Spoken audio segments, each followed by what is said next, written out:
नमस्कार प्रिय दर्शकों, एक बार और आपका स्वागत है। प्रिय दर्शकों, आज का जो प्रसंग है बड़ा ही ज्ञानवर्धक, बड़ा ही मोटिवेशनल है। प्रिय दर्शकों, एक चिड़िया ने सुनाई श्रावण मास के सोमवार की कथा। प्रिय दर्शकों, इससे पहले आप हमारे चैनल में पहली बार आए हैं तो चैनल को सब्सक्राइब करें, बेल आइकन को प्रेस करें और अच्छे अच्छे कमेंट किया करें ताकि हर आने वाले वीडियो का नोटिफिकेशन सबसे पहले आपको मिले और आप उन वीडियो को फायदा उठा सकें। चलिए शुरू करते हैं प्रिय दर्शकों, आज की ये प्यारी सी कहानी, ये प्यारा सा वीडियो। एक समय की बात है, चिड़िया और तोता एक शिव मंदिर के बाहर बैठे हुए थे। रोज उनका उठना बैठना वही होता था और देवादि देव महादेव की पूर्ण श्रद्धा से भक्ति किया करते थे। एक दिन चिड़िया तोता दोनों बैठे हुए थे और तोता चिड़िया से कहता है, हे चिड़िया, श्रावण मास आ गया है, कृपया करके आप मुझे श्रावण मास के सोमवार की कथा को सुनाइए। तब चिड़िया कहती है कि हे तोता, अवश्य मैं तुम्हें इस पवित्र मास के सोमवार की कथा अवश्य सुनाऊंगी और जो भी मनुष्य इस कथा को पूरे सच्चे मन से शुरू से लेकर अंत तक पूरा सुनता है, उसके घर में कभी भी दरिद्रता नहीं आती है। इस कथा का श्रवण करने के बाद रोगी व्यक्ति को अपने सभी रोगों से मुक्ति मिल जाती है।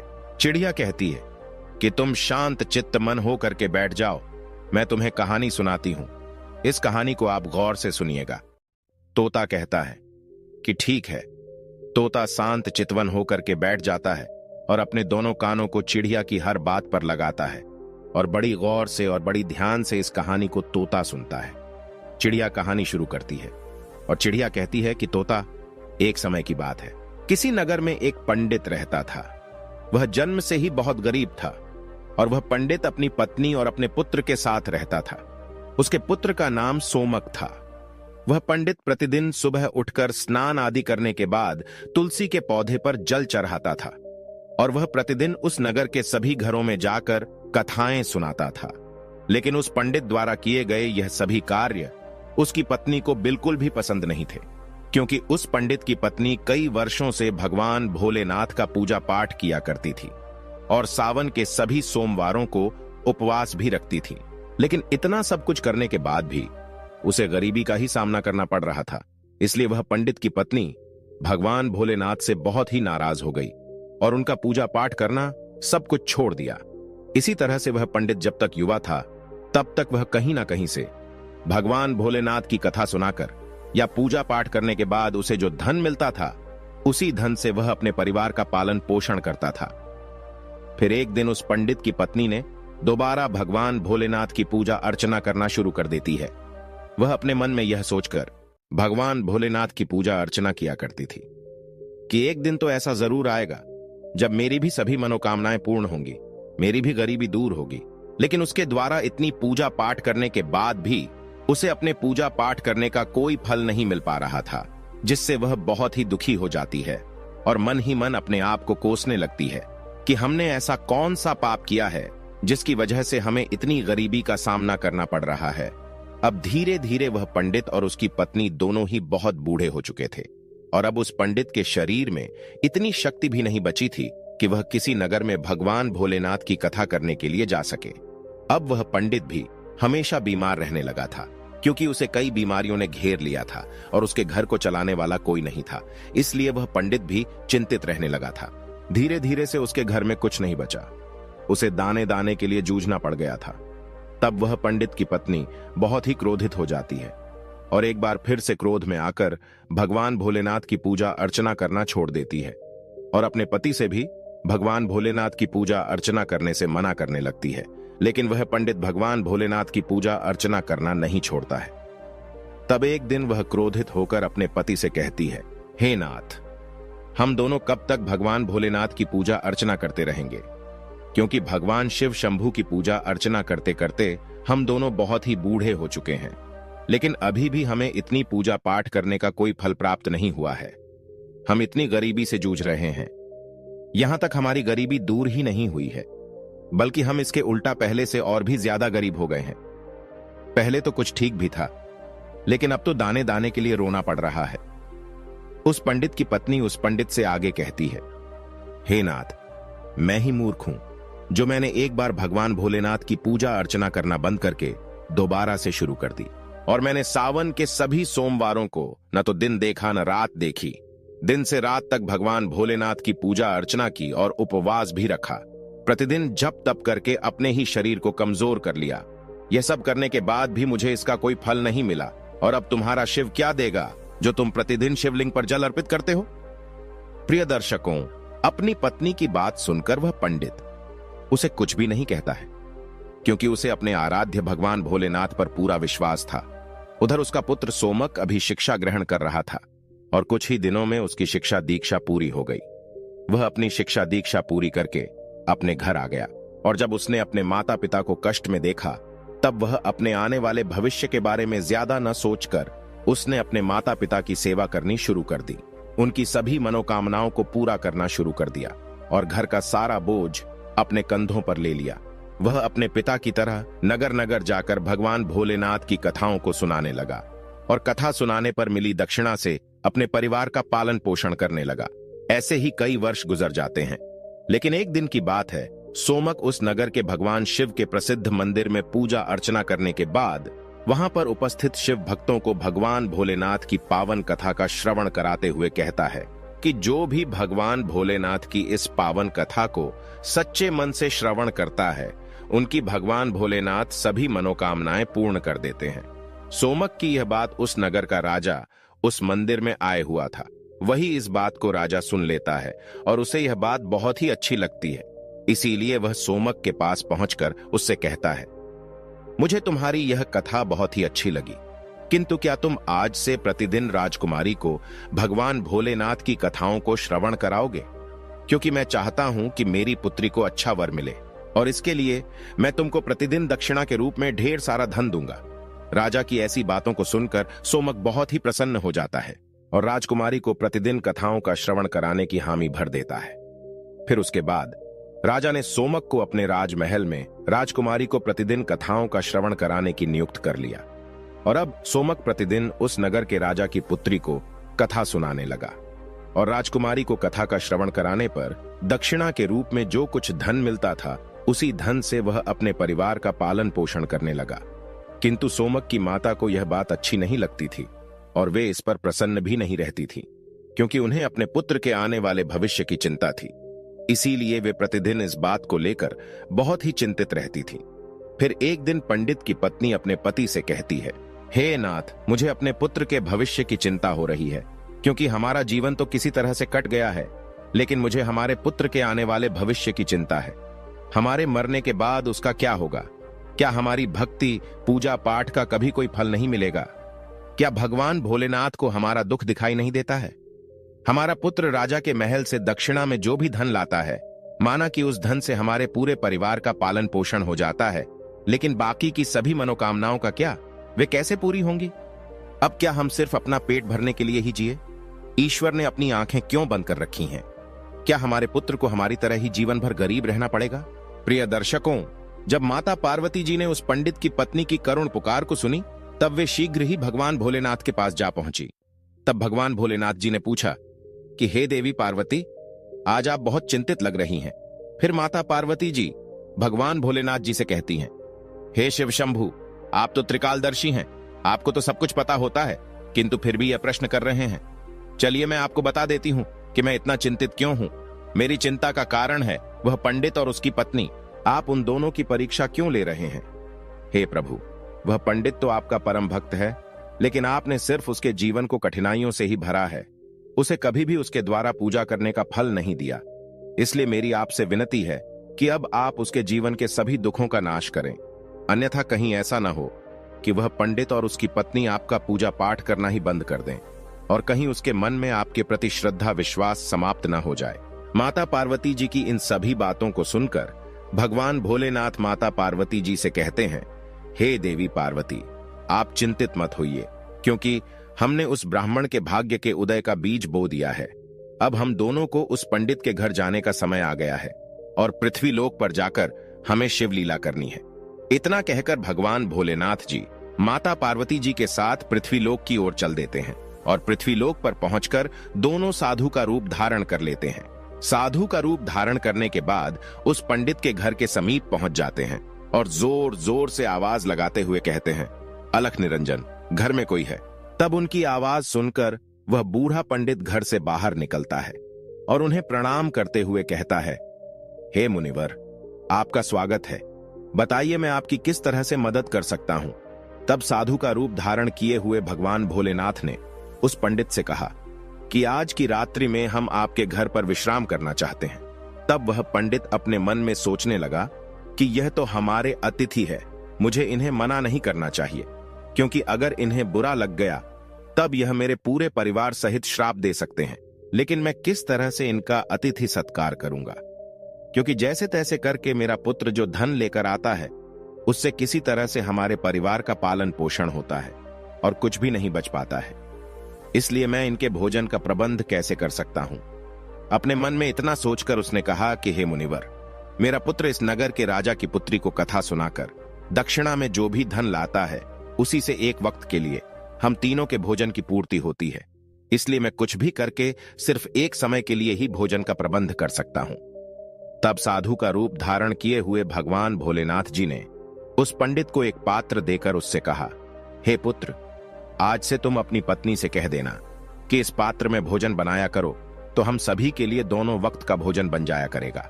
फिर इस प्रकार से उस पात्र में भोजन बनाने से सभी के लिए दोनों वक्त के भोजन की पूर्ति हो जाती है।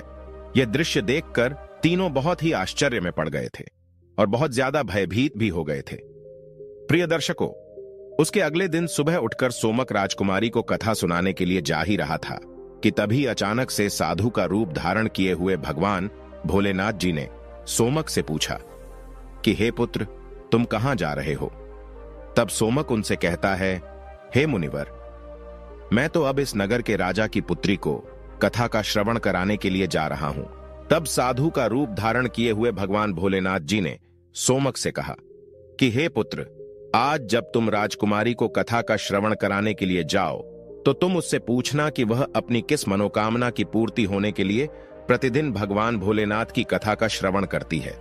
यह सुनकर सोमक राजमहल में पहुंच जाता है और राजकुमारी को कथा का श्रवण कराने लगता है। राजकुमारी को कथा का श्रवण कराने के बाद सोमक उसी प्रश्न को राजकुमारी से पूछता है कि तुम अपनी किस मनोकामना की पूर्ति होने के लिए प्रतिदिन कथा का श्रवण करती हो। तब राजकुमारी सोमक से कहती है, मैं अपनी इस मनोकामना की पूर्ति होने के लिए प्रतिदिन भगवान भोलेनाथ की कथाओं का श्रवण करती हूं, जिससे मुझे ऐसा कोई वर मिले जिसकी चर्चा पूरे नगर में सभी करें। उसके मस्तक पर चंद्र और सूरज हो और उसका भाग्य इतना अच्छा हो कि उसके घर में किसी भी चीज की कोई कमी ना हो। वह ऐसी बारात लेकर आए जैसी अभी तक किसी ने देखी ना हो। राजकुमारी की इन बातों को सुनकर सोमक घर वापस लौट आता है और घर पर पहुंचकर साधु रूपी भगवान भोलेनाथ को सारी बातें बता देता है। तब भगवान भोलेनाथ सोमक से कहते हैं, हे पुत्र, ठीक है, अब अगले दिन जब तुम राजकुमारी को कथा का श्रवण कराने के लिए जाना तब फिर से वही प्रश्न पूछना। अगर राजकुमारी तुम्हें फिर से कल वाली बातें बताए तब तुम उससे शीघ्र यह कह देना कि तुम्हें जैसा वर चाहिए वैसा सिर्फ मैं ही हूं। इतना कहकर वहां से भाग आना। तब सोमक उस साधु रूपी भगवान भोलेनाथ जी से कहता है, हे मुनिवर, कहां मैं गरीब पंडित और कहां वह इस नगर के राजा की पुत्री। भला हमारा विवाह कैसे हो सकता है, और मेरा घर तो उसके द्वारा दी दक्षिणा पर चलता है। लेकिन जब यह बात राजा को पता चलेगी कि मैं उसकी पुत्री से विवाह करना चाहता हूं तो वह मुझे मेरे पूरे परिवार के साथ मृत्युदंड दे देगा। इसलिए आप मुझे क्षमा कर दीजिए, क्योंकि मैं ऐसा नहीं कर सकता हूं। सोमक की बात सुनकर साधु रूपी भगवान भोलेनाथ जी ने सोमक से कहा कि हे पुत्र, ठीक है, हम अभी तुम्हें तुम्हारे पूरे परिवार के साथ अपने अभिशाप से भस्म कर देते हैं। वैसे ही सोमक पहले से ही उनके चमत्कार से बहुत भयभीत था। उनकी ऐसी बातों को सुनकर और ज्यादा भयभीत हो गया था और अपने मन में सोचने लगा कि मुझे और मेरे परिवार सहित राजा साहब तो बाद में मृत्युदंड देंगे, उससे पहले यह तो अभी ही अपने श्राप से भस्म कर देंगे। अपने मन में इतना सोचकर फिर उसने ऐसा करने का उन्हें विश्वास दिलाया और राजकुमारी को भगवान भोलेनाथ जी की कथा का श्रवण कराने के लिए राजमहल की तरफ निकल गया। राजमहल पहुंचकर वह राजकुमारी को भगवान भोलेनाथ जी की कथा का श्रवण कराने लगा। उसके बाद उसने राजकुमारी से फिर से पूछा कि आप अपनी किस मनोकामना की पूर्ति के लिए भगवान भोलेनाथ जी की कथा का श्रवण करते हो। तब राजकुमारी ने फिर वही जवाब दिया जो उसने पहले दिन दिया था। उसके बाद सोमक ने राजकुमारी से कहा कि हे राजकुमारी, तुम्हें जैसा वर चाहिए वैसा वर मैं ही हूं। इतना कहकर सोमक शीघ्र राजमहल से भागकर अपने घर आ गया। लेकिन सोमक की ऐसी बातों को सुनकर राजकुमारी बहुत ही क्रोधित हो गई। फिर उसने अपनी एक दासी को बुलाकर उसे सब कुछ बता दिया और कहा कि मेरी यह पूरी बात पिताजी को बता देना। फिर जब यह बात राजा को पता चली तब वह भी सोमक पर बहुत क्रोधित हो गया और उसने राजकुमारी को भरोसा दिलाया कि उस उदंड पंडित को इसके लिए अवश्य सजा मिलेगी। फिर राजा ने शीघ्र ही अपने मंत्रियों को दरबार में बुला लिया और उनसे विचार विमर्श करने लगा। तभी उसके महामंत्री ने उस राजा से कहा कि हे राजन, उसने अपराध तो फांसी दिए जाने वाला किया है, लेकिन वह तो एक पंडित है, क्योंकि अगर आप उसे फांसी दे देते हो तब आपको एक ब्रह्म हत्या का घोर पाप लगेगा। इसलिए हमें उसे कुछ अलग से दंडित करना चाहिए जिससे आपको ब्रह्म हत्या का घोर पाप भी न लगे। प्रिय दर्शकों, फिर राजा काफी देर तक विचार विमर्श किया और अपने कुछ सैनिकों को बुलाकर उनसे कहा कि उस पंडित के घर जाओ और उससे कह देना कि राजा साहब तुम्हारे साथ अपनी पुत्री का विवाह करने के लिए तैयार हैं, लेकिन उनकी कुछ शर्तें हैं जिन्हें अगर आप पूरा नहीं कर पाए तो तुम्हें और तुम्हारे पूरे परिवार के साथ मृत्युदंड दे देंगे। राजा साहब की पहली शर्त है कि सभी बारातियों के ठहरने के लिए कई सारे बारात घर बनाए जाएं। सभी बारात घर बारातियों से भरे होने चाहिए, कोई भी बारात घर खाली नहीं बचना चाहिए। दूसरी शर्त यह है कि बारातियों के अतिथि सत्कार में बनाया गया भोजन बचना नहीं चाहिए। तीसरी शर्त यह है कि ऐसी अद्भुत बारात होनी चाहिए जिसकी प्रशंसा इस नगर के सभी लोग करें, और अगर बारात के पहुंचने पर हमारी कोई भी शर्त अधूरी पाई जाती है तब बारात में आए हुए सभी बारातियों को भी मृत्युदंड दे दिया जाएगा। राजा का आदेश पाकर वे सैनिक सोमक के घर की तरफ निकल जाते हैं। उधर सोमक घर पहुंचकर साधु रूपी भगवान भोलेनाथ जी को सारी बात बता देता है कि आपके कहे अनुसार कहने पर राजकुमारी बहुत ही क्रोधित हो गई थी। अब शीघ्र ही फांसी का संदेश पहुंचने ही वाला है। इतने में राजा के सैनिक जोर जोर से दरवाजा खटखटाने लगते हैं। दरवाजा खटखटाने की आवाज सुनकर सोमक के पिता दरवाजा खोलते हैं। तब वे सैनिक उसके पिता से कहते हैं, क्या तुम्हारा ही पुत्र राजकुमारी से विवाह करना चाहता है? चलो ठीक है। राजा साहब ने भी अपनी पुत्री से विवाह करने के लिए अनुमति दे दी है, लेकिन राजा साहब की कुछ शर्तें हैं जिन्हें पूरा करना ही पड़ेगा, नहीं तो तुम्हारे पूरे परिवार को मृत्युदंड दे दिया जाएगा। उन सैनिकों की बात सुनकर सोमक के पिता बहुत ही भयभीत हो जाते हैं और उनसे कहते हैं, हे सैनिकों, हमें राजा साहब की किन शर्तों को पूरा करना पड़ेगा, उन शर्तों को हमें बताने का कष्ट करें। तब राजा के वे सैनिक सोमक के पिता से कहते हैं, हे ब्राह्मण, राजा साहब की पहली शर्त है कि सभी बारातियों के ठहरने के लिए कई सारे बारात घर बनाए जाएं। सभी बारात घर बारातियों से भरे होने चाहिए, कोई भी बारात घर खाली नहीं बचना चाहिए। दूसरी शर्त यह है कि बारातियों के अतिथि सत्कार में बनाया गया भोजन बचना नहीं चाहिए। तीसरी शर्त यह है कि ऐसी अद्भुत बारात होनी चाहिए जिसकी प्रशंसा इस नगर के सभी लोग करें, और अगर बारात के पहुंचने पर हमारी कोई भी शर्त अधूरी पाई जाती है तब बारात में आए हुए सभी बारातियों को भी मृत्युदंड दे दिया जाएगा। राजा के सैनिकों की बात सुनकर सोमक और उसके पिता बहुत ही भयभीत हो जाते हैं, यहां तक कि उनके हाथ पैर तक कांपने लगते हैं। तब साधु रूपी भगवान भोलेनाथ जी ने उनसे कहा कि तुम मत डरो, बल्कि अपना उत्तर देकर राजा के सैनिकों को विदा करो कि आप विवाह की तैयारी शुरू करें। हम बारात वाले दिन बारात लेकर पहुंच जाएंगे।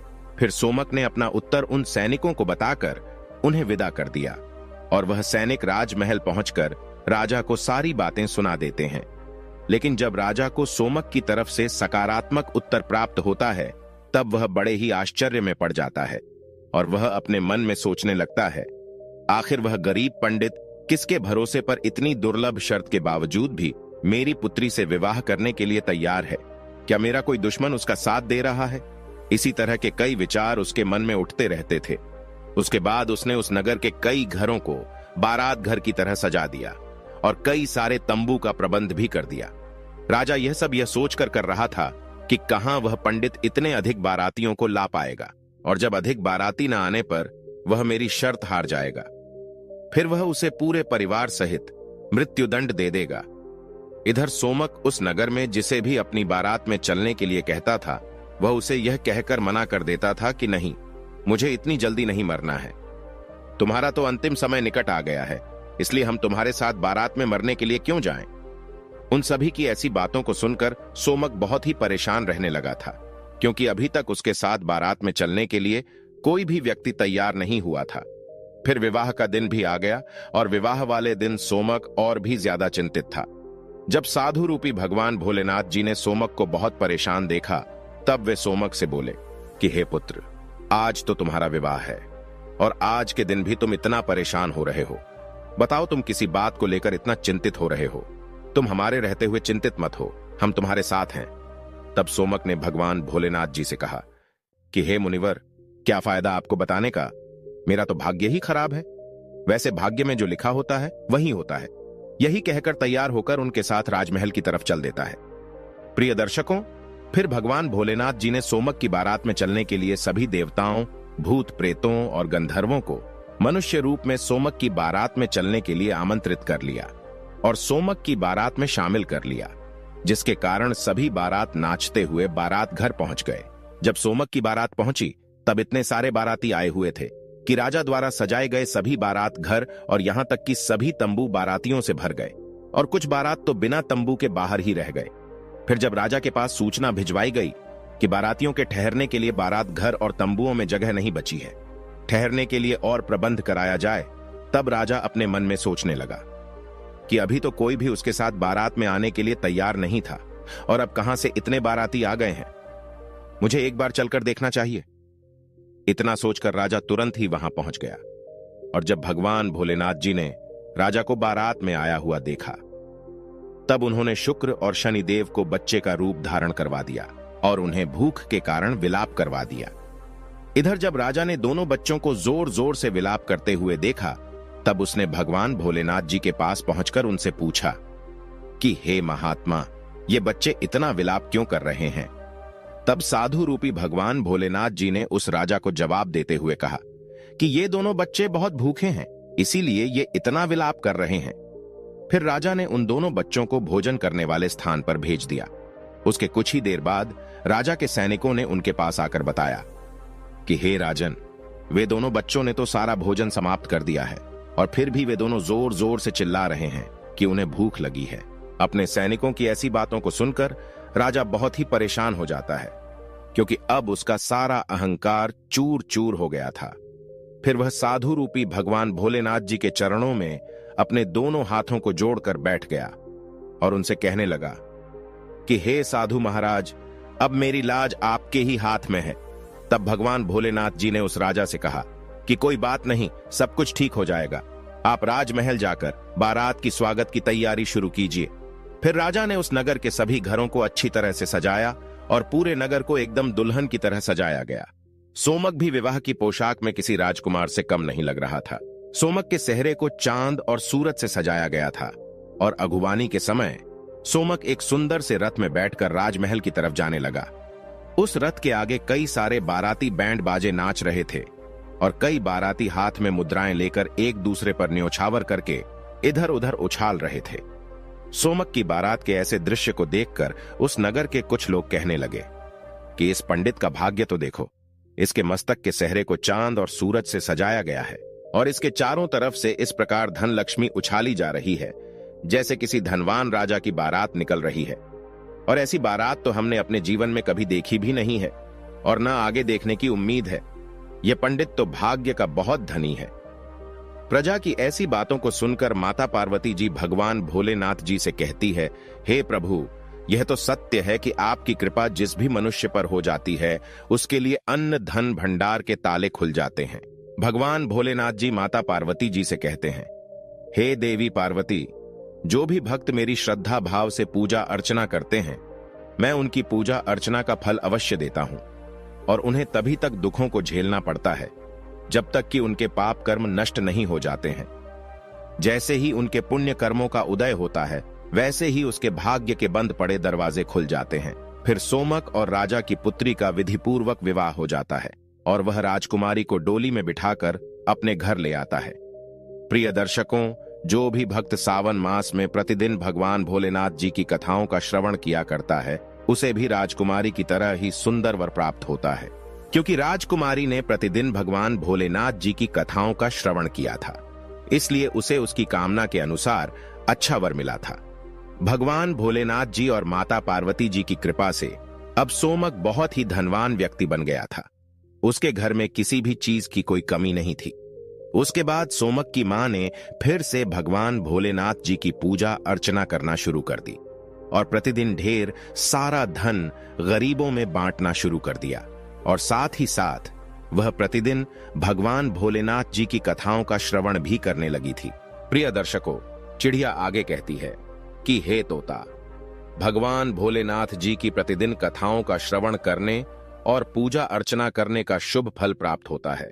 इसलिए एक बार सावन मास में भगवान भोलेनाथ जी और माता पार्वती जी की कथा का श्रवण अवश्य करें। इससे आपकी सभी मनोकामनाएं अवश्य ही पूर्ण हो जाएगी। प्रिय दर्शकों, आप सभी लोगों भगवान भोलेनाथ जी और माता पार्वती जी की कथा का श्रवण अवश्य करें। प्रिय दर्शकों, हमारी आज की कहानी, आज का वीडियो यहां समाप्त होता है।